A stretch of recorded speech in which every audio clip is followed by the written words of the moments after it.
Lihat kitabnya Nabi Musa di mana? Taurat mana yang Anda Nabi Musa? Taurat Anda yang Anda maksud yang mana? Itu yang mana yang Anda? Taurat yang kami pegang sekarang. Ya, Sekarang begini. Klaim. Sekarang klaim. Klaim Taurat yang mana yang Anda pegang, Bung? Taurat yang mana yang Anda pegang? Makanya saya katakan bahwa kitab suci itu menurut kami itu benar, dan kitab suci Quran itu menurut Anda itu benar. Karena menurut Tunggu. Anda menilai Al-Quran dengan mengatasnamakan Taurat. Taurat yang Anda maksud itu yang mana? Taurat yang kami pegang sekarang, apakah ada versi Allah SWT? Kan tidak ada. Taurat kami yang kita. Sedangkan Taurat versi Allah SWT apa pernah ada? Kan tidak ada. Taurat itu, Bung, dengarkan saya, Bung. Jadi begini. Taurat itu, dengarkan saya. Mau jelaskan mengenai klaim. Datang dulu supaya Anda itu sehat. Taurat itu adalah kitab yang datang kepada Nabi Musa. Bang, masih ada kitab itu? Masih ada? Kitab yang Musa terima di Gunung Sinai itu masih ada. Musa sampaikan kepada Bani Israel melalui apa? Tradisi apa? Tulisan atau lisan, oral. Lalu dari Musa kepada siapa? Lalu kepada siapa? Lalu kepada siapa? Lalu sampai ke Indonesia, sampai ke gereja itu oleh siapa? Jadi Anda tidak bisa menilai Al-Quran dengan buku yang tadi, buku yang salah produk. Televisi, buku panduannya berisi resep kue. Gak bisa. Anda menilai Torah di Al-Quran berbeda dengan Torahnya Nabi Musa. Maksud Anda mungkin gini, Al-Quran ketika bercerita tentang Taurat itu tidak sesuai dengan kitab yang datang dari Barat, milik agama Katolik, yang diambil dari kitab Septuaginta. Itu baru betul. Itu kan klaim Anda. Bukan sebenarnya terjadi. Sekarang begini, Bung. Ya? Sekarang dari mana Anda bisa mengetahui bahwa kitab Anda itu, dengarkan dulu. Dari mana Anda bisa mengetahui bahwa kitab yang Anda pegang yang bahasa Indonesia itu adalah Tauratnya Musa? Dari mana bisa tahu? Musa menerima firman Tuhan dalam bahasa Ibrani. Kitab Anda bahasa apa? Ya kan, itu terjemahan. Kita Ibrani ada juga. Ada Taurat Ibrani ada sama-sama. Dan isinya sama. Maknanya sama. Maksud gini. Harusnya Anda mengatakan begini, Bung. Harusnya Anda mengatakan begini. Al-Quranmu tidak sesuai dengan buku terjemahan milik kami. Harusnya Anda mengatakan gitu. Jangan malu-maluin lah. Di sini orang berpendidikan semua. Anda menilai Al-Quran dengan mengatakan tidak sesuai dengan Torahnya Nabi Musa. Mana Torahnya Nabi Musa?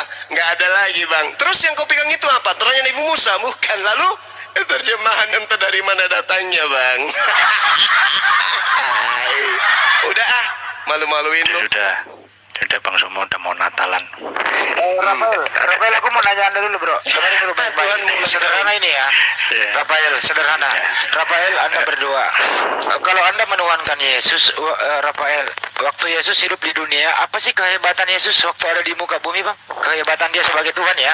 Bukan sebagai manusia loh, sebagai Tuhan. Ya. Makan ikan goreng. Dan sakit dari kematian makan ikan goreng. Itu kehebatannya. Bukti kuasa Allah SWT ketika di zaman Yesus kan harus seimbang. Bang, saya nanya Anda ngerti bahasa Indonesia ya, Bang. Abang ini lagi ditanya loh, ini saya guru bahasa Indonesia loh, dengerin. Iya. Apa kehebatan Yesus sebagai Tuhan, mulai dari dia bayi sampai disalib, kehebatannya apa coba? Lanjut. Iya. Kalau Anda bertanya, maka Anda juga harus siap untuk saya tanya hal yang sama. Dijawab dulu ini. Iya, makanya kalau bertanya, maka harus siap untuk dijawab dulu ini. memberikan pertanyaan. Nanti dijawab ya. Nanti dijawab. Semua bisa dijawab. Sekarang pertanyaan saya diulang kembali. Apa kehebatan Tuhanmu waktu dia ada di muka bumi, mulai dari bayi sampai disalib? Apa kehebatannya? Satu saya katakan, yaitu ketika dia meredakan angin ribut, lalu ketika dia merubah air menjadi anggur, ya, apa sudah cukup? Nah, manusia. Sekarang saya balik tanya. Bentar dulu, enak aja main jawab. Gua lepasin kayak gitu aja. Nggak bisa lu jawab, enak aja. Aku belum jawab Bang. Iya. Ya ntar lu diam dulu, Bro Admin dulu. Lu diam dulu. Kalau bertanya harus siap untuk Iya diam dulu, kamu nggak bisa diatur ya. Dengerin dulu. Nah, kalau dia sebagai Tuhan untuk meredahkan angin begitu ya, dengarkan baik-baik. Waktu itu Yesus bermujizat kayak begitu.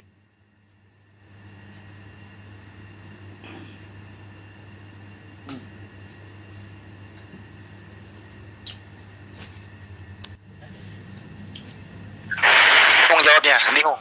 Dua Bang. Saya yang ditanya ya. Kalau saya jawabnya dua Bang. Dua-duanya Bisa. ya, Bro Admin ya. Iya, ya manusia ya Tuhan juga begitu. Dia manusia, dia Tuhan juga. Kalau Ya. dari bayi sampai umur 12 tahun belum jadi Tuhan ya? Kan dikatakan dua. Enggak, dari bayi Jadi, sampai 12 tahun udah Tuhan belum tuh? Sejak lahir sampai dengan wafat, ya dua statusnya. Manusia juga, Tuhan juga begitu. Jadi Itu sudah dari jawabannya. bayi sampai 12 tahun udah Tuhan katanya Bang Joma. Gimana ini? Ya kan ini sesuai dengan ini toh, sesuai dengan Mana cerita itu ya. Satu lagi tadi belum jawab tadi, bukti bahwasanya Yesus adalah Tuhan ya. Bahkan kalau yang zaman dulu misalkan mukjizat mungkin tidak terlihat ya. Tapi yang zaman sekarang bukti nyata yang paling nyata sekali, bahkan sampai kepada TikTok. Tuhan Yesus masih bisa memberikan ya memberikan rezeki lah buat setiap orang yang membicarakan Tuhan Yesus. Begitu Pak. Iya. Oke, lanjut. Gimana Yesus memberi rezeki, diajak dari rezeki. Iya, ini soal Yesus memberikan rezeki itu di mana dalilnya tuh? Enggak ada makanya kan ini Enggak ada. Makanya, Bro Admin, bagaimana Yesus memberi rezeki kalau dia sendiri mencari rezeki? Oh ini ada-ada kan saya bilang bahkan sampai dengan begini, adanya Pak Bro TikTok. Admin. Begini Iya. Pak Bro Admin, Gimana? kalau soal rezeki itu kan datang dari orang, karena orang kafir pun bisa diberikan rezeki, ya karena itu yang mengatur adalah diri kita sendiri. Artinya dia tukang kayu diberi rezeki juga. Nah, yang sering ditanyakan itu mereka mengenai kuasa Yesus. Amin. Yesus waktu itu sumber nafkahnya apa sih? Dia itu kan perlu orang pekerjaan waktu hidup ya. Apakah dia cuma minta duit sama emaknya atau dia punya kerjaan supaya ada sumber rezekinya? Apa ya kerjaannya ya? Ketika saya balik tanya, malah mereka tidak mau jawab. Padahal pertanyaan sama. Ini bahayanya. Lucu ini pertanyaan ini. Serius ini. Ini Tuhan Anda ini sebenarnya waktu hidup itu kerjaannya apa? Apakah dia tergantung orang tua atau kan mempunyai income sendiri? Enggak. Dia kan keturunannya tukang kayu. Cuman begini, di semua sudut pandang agama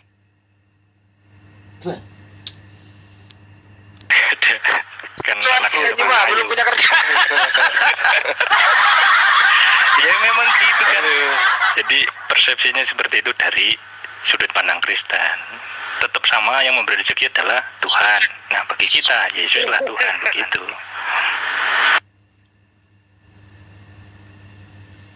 Pak masih kecil, jadi waktu kecil itu Tuhan masih meminta, belum bisa cari nafkah gitu loh.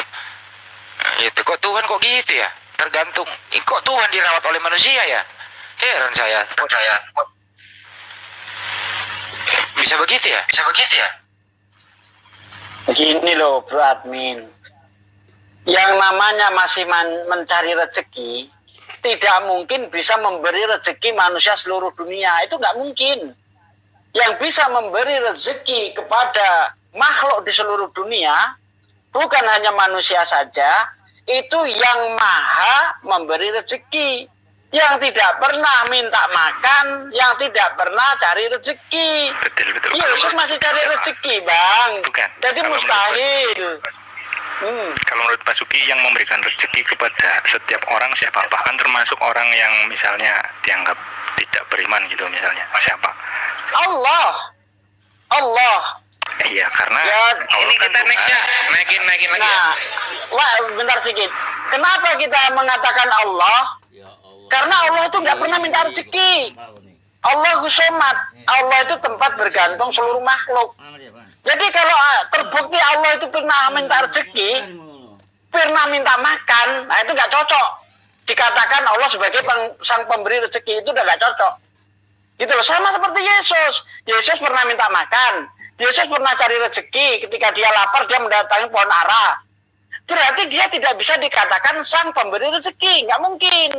Nggak apple begitu. Lanjut Bang Kores. Iya, oke Bang. Ya ini kan sudut pandangnya Kristen kan, yang Tuhan kan Yesus, Cok. Jadi kan udah pas. Baik, yaudah. Kita sapa dulu user. Selamat malam, Bu user. Suaranya kecil, Bu, seperti minoritas. Besarin lagi. Selamat malam. Kedengaran Suaranya sangat kecil, agak dekat ngomongnya, Bu, biar kita juga menikmati. nggak? Dengar tapi kecil, Bu. Kecil. Gimana ya? Dekati ke lubang mic-nya, Bu, agar kita mendengar dengan jelas. Bang mic-nya. Ya sudah. Ibu dari Kristen atau Islam, Bu? Saya Kristen. Nggak ngomong dia ya? Iya, tapi kecil banget, Bu. Dia Kristen. Agak kuat aja ngomongnya, Bu, coba. Atau pakai handset atau earphone. Enggak ini. Masih? Jadi gini menjelaskan, Al-Quran menjelaskan, wa kanal kafiru ala rabbihi zahira. Orang kafir itu adalah penolong setan di dalam durhaka kepada Tuhan. Dengan cara apa mereka menjadi penolong? Dengan cara mengajarkan ajaran setan yang mengajak manusia untuk menyembah kepada selain daripada Tuhan pencipta langit dan bumi. Jadi kalau dikatakan bisa enggak Tuhan itu kemudian ada enggak Tuhan itu kemudian dikatakan maha kuasa, maha pencipta kalau dia masih minta makan dan seterusnya? Ya itu dia, makanya Yesus itu Tuhan hanya bagi orang Kristen, tapi tidak menurut alam semesta. Kenapa alam semesta ini membutuhkan Tuhan yang maha kuasa, bukan Tuhan terbatas kayak Yesus? Maka Yesus itu Tuhan hanya untuk Kristen aja. Yesus hanya Tuhan untuk orang yang bernama Kristen. Dia bukan Tuhan yang sesungguhnya. Kenapa? Karena Yesus manusia, sedangkan Tuhan pencipta langit dan bumi bukan manusia. Gitu Bang Handi.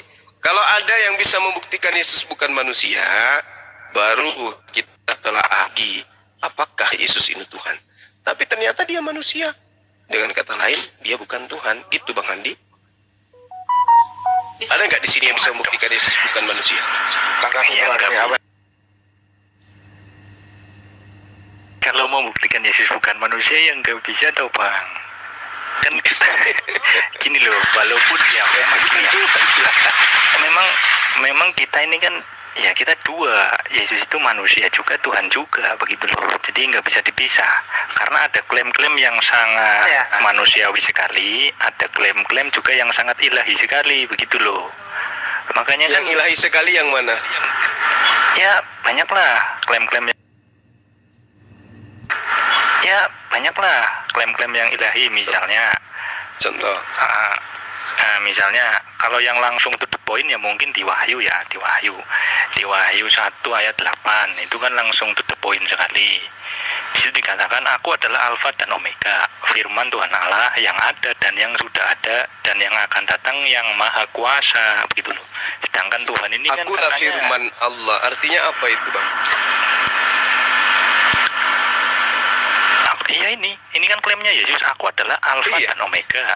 Yang terakhir dikatakan yang maha kuasa. Ya sudah, wong Alkitabnya kita bilang Yesus yang maha kuasa. Makanya kan kita menggunakan kata Tuhan sebagai titel untuk menurut Yesus, Bro begitu. Admin, akulah Alfa dan Omega ini, itu ucapan siapa? Itu ucapan Yesus. Dari mana dikatakan itu ucapan Yesus? Kok bisa sevalid itu Anda mengimani itu ucapan Yesus? Iya, di situ konteksnya seperti itu Bang. Iya, sekarang Kan di situ di ayat sebelumnya dikatakan, lihatlah, ia datang dengan awan-awan dan setiap mata akan melihat dia, juga mereka ini yang ucapan Yesus telah atau bukan, menikam dia. Kalau ini kan bukan itu ucapan Yesus atau bukan? Bukan, bukan karena ucapan ini Yesus. kalau yang ini bukan. Nah, bukan. Lalu ucapan siapa itu? Ya ucapan penulis memang. Jadi kan? sekarang gini, kalau ya, ada memang ucapan gitu, penulis, di mana penulis menarasikan ada ucapan Yesus, berarti harus dicari kebenarannya. Apakah betul ini ucapan Yesus atau bukan? Kalau misalnya ada orang yang berkata, Yesus datang begini, bisa nggak dipercaya tanpa ada pembuktian? Yesus ini kan manusia, datang di tengah-tengah Bani Israel, berkata Yesus ini kepada mereka. Nah, permasalahannya sekarang, ada nggak penelitian yang bisa dipercaya bahwa apa yang tertulis di dalam kitab Wahyu itu benar-benar ucapan Yesus? Selayaknya hadis sahih bisa dibuktikan bahwa itu adalah ucapan Rasulullah. Ada tidak pola yang bisa kita gunakan untuk menemukan titik kebenaran ucapan penulis Wahyu ini bahwa betul-betul ucapan Yesus? Contoh misalnya, Abang Bro Admin mendengarkan orang berkata, Bang Suma berkata bahwa Bang Suma itu adalah seorang tokoh di dalam salah satu aliran bela diri yang ada di Sulawesi Selatan. Dia mengakui Yesus Bang Suma berkata. Nah, perkataan Bang Suma ini kalau cuma dituliskan dan disampaikan oleh oknum, bukan Yesus, berarti orang terpelajar harus mencari titik benang merahnya bahwa itu betul ucapan Bang Suma. Nah, sekarang apakah di Kristen ada pola ini? Yesus berkata, perkataannya disampaikan ke Fulan, Fulan menyampaikan ke Fulan, Fulan sampai ke Patmos, di Pasmod kemudian dia bertemu dengan penulis kitab Wahyu. Lalu penulis kitab Wahyu meneliti informasi itu dari satu ke satu sampai kepada sumber yaitu Yesus. Ada nggak ilmu sanad seperti itu di Kristen?